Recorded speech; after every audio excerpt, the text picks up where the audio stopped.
انبیاء علیہ السلام پر بھی اللہ تعالی حکم لاتے ہیں ان کی چاہت، ان کے جذبے اور حالات کے خلاف۔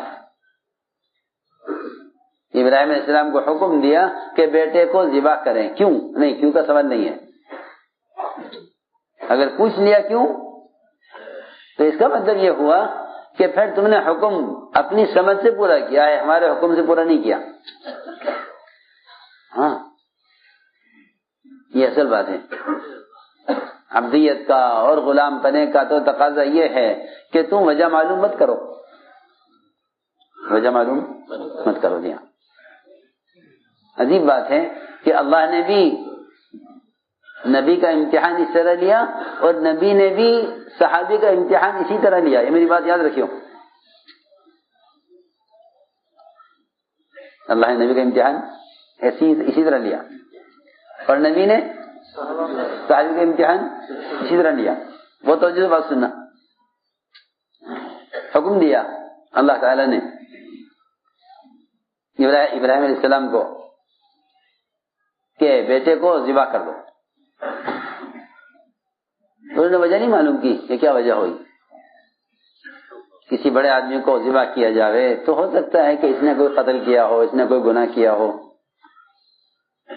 لیکن ایک معصوم بچہ بے گناہ، اور بچہ بھی کوئی عام بچہ نہیں ہے، اولاد نبی کی اولاد ہے، کہ ہمارا حکم ہے، ہمارا حکم ہے۔ جی ہاں، پوچھا نہیں کیوں کہ ہمارا حکم ہے۔ ابراہیم علیہ السلام نے حکم پورا کر دیا کہ حکم پورا کرو، یہ مت دیکھو کیوں۔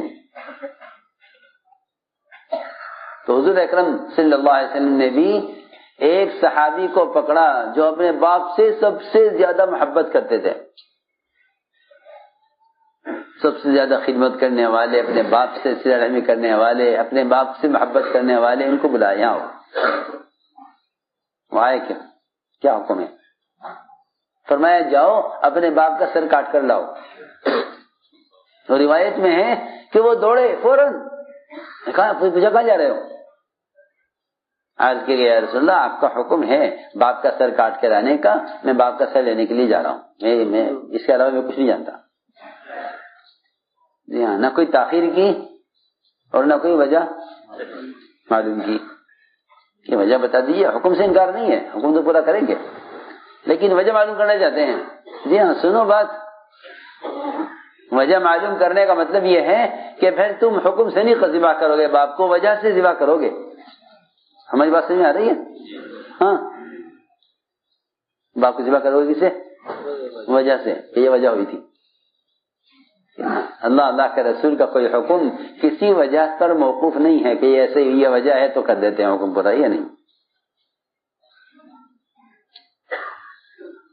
سوال نہیں کیا صحابی نے یہ کیا وجہ ہے، وہ دوڑے، فرمایا کہاں جا رہے ہیں؟ یہاں ہو۔ آپ نے فرمایا کہ ہم تو یہ دیکھنا چاہتے تھے کہ محبت ہم سے زیادہ ہے یا باپ سے زیادہ ہے، یہ امتحان تھا تمہارا۔ کیا تھا؟ امتحان تھا۔ جی ہاں، ایگزام بہت سخت۔ یہ کیا کرتے ہو؟ وہ محبت میں کامیاب ہو گئے اور اطاعت میں کامیاب ہو گئے۔ میں نے عرض کی ہے بات، لوگ چاہتے ہیں کہ معمول کے مطابق چلتے رہیں بس، نہیں، اللہ رب العزت حالات لا کر اور اللہ احکام لا کر اور اللہ تعالی تنگی اور پریشانیاں لا کر آزمائیں گے کہ ادھر حالات ہیں ادھر احکام ہیں۔ کون ہے جو حکم پورا کر کے اپنے آپ کو قبول کروا لے، اور کون ہے جو وقت حالات دیکھ کر حکم توڑ کر فیل ہو جائے؟ جی ہاں، سیدھی بات ہے۔ وَلَيَعْلَمَنَّ اللَّهُ الَّذِينَ آمَنُوا وَلَيَعْلَمَنَّ الْمُنَافِقِينَ وَلَيَعْلَمَنَّ الَّذِينَ صَدَقُوا وَلَيَعْلَمَنَّ الْكَاذِبِينَ، کہ سچوں کو، جھوٹوں کو، ایمان کو، نفاق کو کہ ہم چھٹائی کرتے ہیں حکم لا کر، چھٹائی کرتے ہیں حکم لا کر۔ جی ہاں، چھٹائی کرتے ہیں حکم لا کر۔ جی ہاں، یہ اللہ تعالیٰ کی طرف سے امتحان ہوتا ہے. میں ایک مثال دیتا ہوں. ایک مثال شریعت میں ایک شکار کا طریقہ ہے. شریعت میں ایک شکار کا طریقہ ہے. وہ یہ ہے کہ آدمی شکار کرے کتے کے ذریعے. اسے کہتے ہیں شریعت میں کلب معلم، سدایا ہوا کتا. سب سے گھٹیا قسم ہے جانوروں کی. سب سے گھٹیا قسم جانور کی. اللہ نے کتے کو اپنی عبادت کے لیے پیدا نہیں کیا، بلکہ انسان کو عبادت کے لیے پیدا کیا. ذرا غور کرنا میری بات پر. کتے کو عبادت کے لیے پیدا نہیں کیا، انسان کو پیدا کیا عبادت کے لیے. تو میں نے عرض کیا کہ جانور کی سب سے گھٹیا قسم کتا. اس کتے سے شکار کرانا ہے. اس کتے سے شکار کرانا ہے. ایک کیا کہنا چاہیے کہ ایک ضرورت کی چیز شکار، شکار کر کے کھانا ہے. کھانے کی اور بھی چیزیں ہیں، لیکن اللہ نے حلال کیا ہے شکار حلال کیا ہے، جائز چیز ہے. اس شکار کے کرنے کے لیے شریعت نے شرطیں لگائی ہیں کہ کون سا کتا وہ ہے جس کا شکار حلال ہوگا شکار کرنے والے کے لیے. کیا لگائی ہیں کہ اگر یہ شرط پوری کرتا ہے کتا تو اس کا شکار شکاری کے لیے حلال ہے، ورنہ شکاری کے لیے شکار حرام ہے. شرط لگائی کتا ایسا ہونا چاہیے. میری بات توجہ جاتی ہے بہت. یہ نہیں کہ جی کتے کو پکڑ کے آپ شکار کر لیں اس سے، ایسا نہیں. تو شریعت نے شرطیں لگائی ہیں کہ پہلی شرط یہ ہے کہ اس کو چھوڑتے ہوئے شکار کی طرف شکاری بسم اللہ پڑھے. دوسری شرط یہ ہے کہ جب یہ شکار کی طرف دوڑ رہا ہو پکڑنے کے لیے اور مالک اس کو روک دے شکار پر حملہ کرنے سے، تو یہ کتا وہیں چھیڑ جائے مالک کی آواز پر، شکار کو چھوڑ دے. یہ مالک کا حکم نہیں ہے، مالک نے روکا ہے، مجھے مالک کی بات سننی ہے، شکار کو چھوڑ دے. دوسری شرط. تیسری شرط یہ ہے کہ یہ کتا اس شکار میں سے خود نہ کھائے بلکہ لا کے مالک کو دے. میری بات توجہ چاہتی ہے بہت. اگر یہ کتا اتنی اطاعت کرنے والا ہے کہ مالک کے اشارے پر رک جائے، شکار کر کے خود نہ کھائے، مالک کو لا کر دے، تب شریعت کہتی ہے کہ ہاں اس کتے کا کیا ہوا شکار آپ کے لیے حلال ہے، ورنہ حرام ہے. آپ استعمال نہیں کر سکتے. دیکھو غور کرو. جی ہاں، کہ یہ نہیں کہ ہم کام کرنے والے جذبے میں آ کے خود کچھ کر جائیں، یہ نہیں کہ ہمیں تو یہ کرنا ہے تو کرو، چلو کر گزرو، یہ نہیں. موقع دیکھو. حذیفہ رضی اللہ تعالی عنہ کو آپ نے فرمایا کہ جاؤ اور میدان کی خبر لاؤ. جی ہاں، یہ مثال دے رہا ہوں اس سے تاکہ سمجھ آئے بات اطاعت کی. فرمایا حذیفہ جاؤ میدان میں اور کوئی نیا کام مت کرنا، دیکھ کے آؤ کیا ہو رہا ہے میدان میں، بس.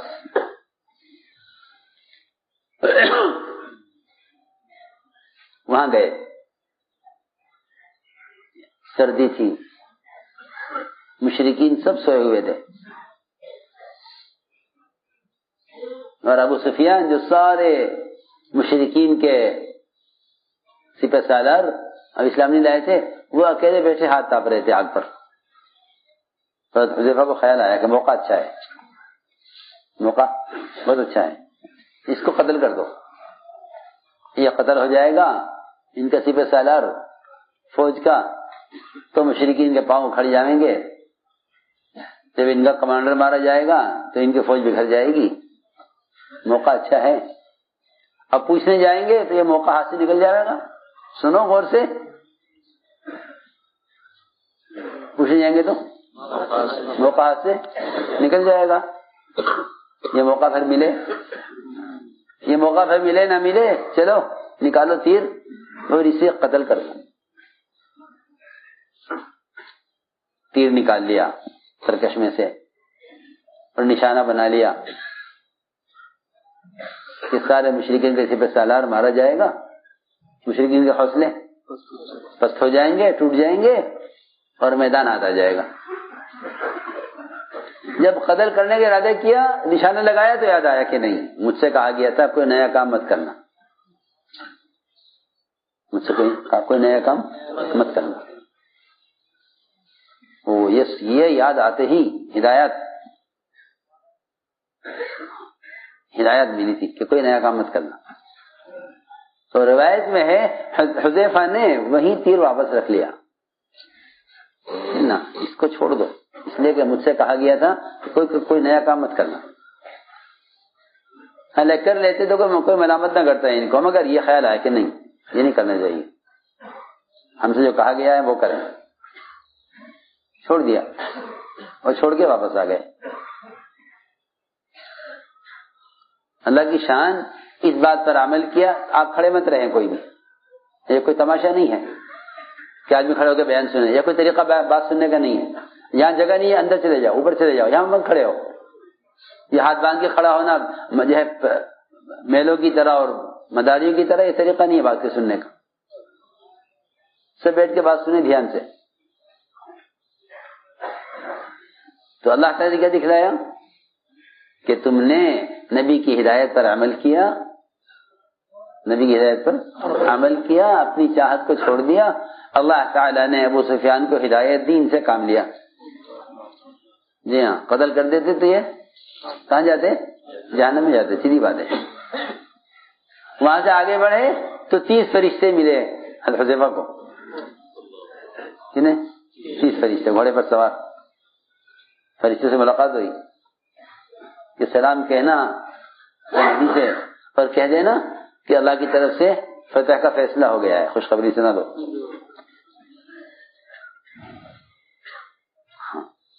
یہ مجاز کرنا تھا، موٹی موٹی بات بنیادی،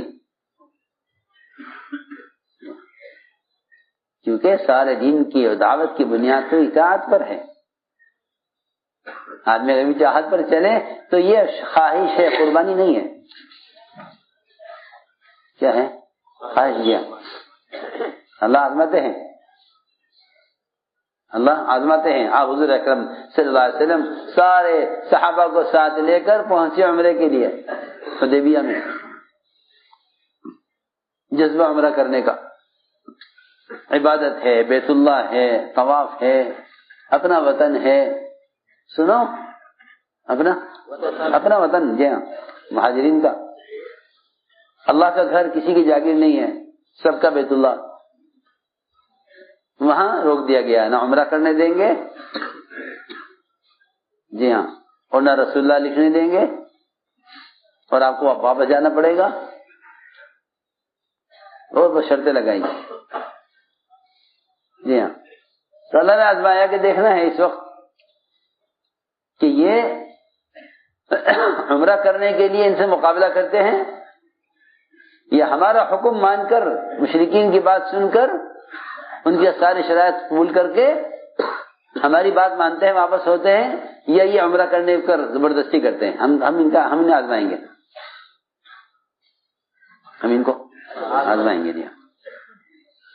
تو اللہ نے یہ حکم جاری کیا نبی کی زبان پر کہ یہاں سے واپس چلو، اور صحابہ کا جذبہ عمرہ کرنے کا۔ عمر رضی اللہ آپ کے پاس آئے، عرض کیا کہ اصل کیوں عمرہ نہ کریں، کیوں واپس جائیں، اور کیوں نہ ان کا مقابلہ کریں، اور کیوں نہ ہم عمرہ کریں، یہ تو اللہ کا گھر ہے، فرمایا کہ عمر میں اللہ کا رسول ہوں،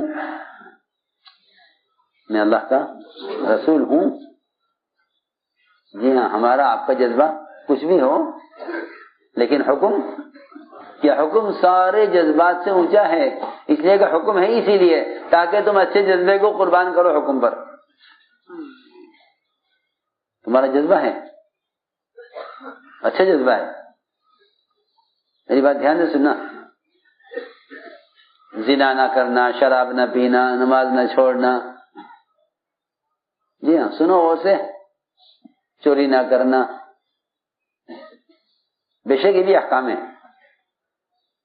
اور ان پر عمل کرنے کا بھی اجر ہے، لیکن یہ امتحان کا ادنا درجہ ہے۔ اچھا جذبہ، اچھا جذبہ، اس کو چھوڑ دینا حکم پر، یہ امتحان کا اونچا درجہ ہے، یہ امتحان کا اونچا درجہ۔ جی ہاں، کہ عمرے سے روک دیا اللہ نے کہ نہیں عمرہ نہیں کرنا، واپس جانا ہے۔ ارے سنو توجہ سے بات، نے عرض کیا گیا رسول اللہ ہم کیوں دب کر صلح کریں؟ فرمایا عمر میں اللہ کا رسول ہوں، اللہ کا یہ حکم ہے، یہ اللہ کا حکم ہے۔ جی ہاں، میں اللہ کا رسول، اللہ کا یہ حکم ہے۔ عمر رضی اللہ تعالیٰ ایک کے پاس جاتے اس سے کہتے کہ کیوں نہ ہم عمرہ کریں؟ وہ کہتا کہ عمر اللہ کا حکم ہے، بس چلو۔ تو فرماتے ہیں کہ میں اپنی رائے پر جو اڑ گیا تھا اس دن کہ مجھے کہ ہمیں عمرہ کرنا ہے، کہ میں اپنے اس گناہ کو معاف کرانے کے لیے ساری عمر صدقات کرتا رہا، اعمال کرتا رہا کہ اللہ میرا اس دن کا گناہ معاف کر دے۔ حالانکہ جذبہ کتنا اچھا تھا عمرہ کرنے کا۔ میں فرمایا کہ میں اپنے اس گناہ کو معاف کرانے کے لیے پوری زندگی میں نے اعمال کی اور صدقات کیے کہ اللہ یہ ایسا موقع تھا کہ میں اپنے جذبے میں آ کر یوں کہتا تھا کہ نہیں یوں کرنا ہے، یوں نہیں کرنا، یوں کرنا ہے، عمرہ نہیں چھوڑ کے جانا، عمرہ کرنا ہے۔ جی ہاں، ہم نے مثالیں دی ہیں یہ کہ اللہ تعالیٰ یوں آزمائش کرتے ہیں بندوں کی، حالات میں حکم لاتے ہیں۔